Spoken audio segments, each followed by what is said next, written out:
I want you to imagine driving from here to Florida. So you might think of 2 or 3 people going with you and sharing the driving. It's roughly 1,000 miles. Now, could you even ever imagine walking 1,000 miles?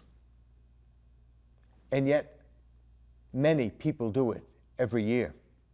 Not walking from here down to Florida, but walking in Europe, 1,000 miles.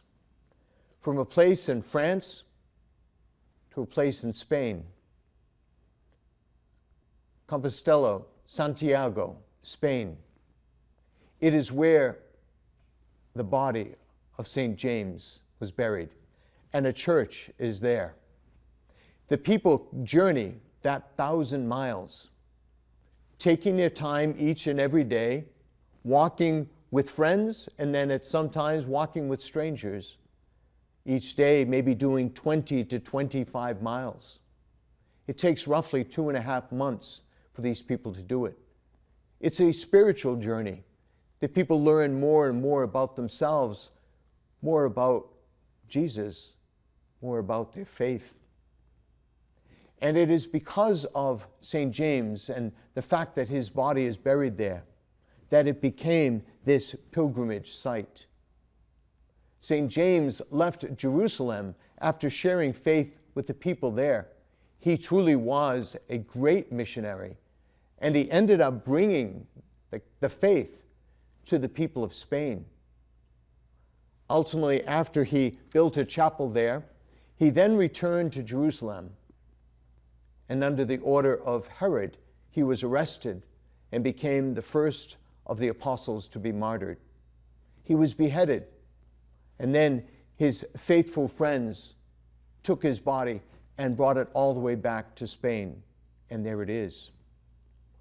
But James was not always a missionary, was not always focused on sharing the faith, was not always focused on Jesus. As our gospel tells us, he was perhaps for a period of time focused more on his own glory. His mother comes to Jesus in the gospel asking for her 2 wonderful sons to be seated with Jesus, thinking that his kingdom was going to be so wonderful, so glorious. She did not have any idea what the kingdom of Jesus was going to truly be about. James and John, perhaps at that time, did not know fully what it was to be about.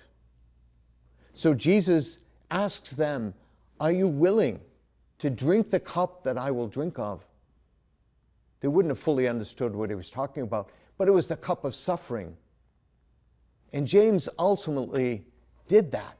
He drank the cup of suffering. He became a martyr for the faith.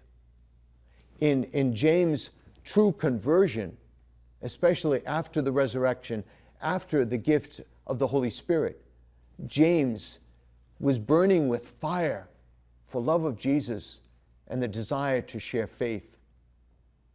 James also recognized that this journey of faith was something that he was going to do in an imperfect vessel, and that's what we are, imperfect vessel. Paul, in today's first reading, calls us earthen vessels. In other words, that we're fragile, we can crack. That earthen vessel is filled up with both the wonderful things that we do, but also our imperfect sides. James understood that. James gave his complete all to share faith. As we celebrate this feast of St. James, we too recognize we are imperfect. We are earthen vessels. And we are called, like James did, to die to self. Before our final breath on this life, we're called to die to selfishness so that we are focused on others. As Jesus says, he came to serve, and that's what we need to be about, the service of others. So there's sometimes, especially if you're physically feeling poorly, the focus naturally comes on to self, but we cannot let it stay there. We need to be willing to get the focus off self and onto others.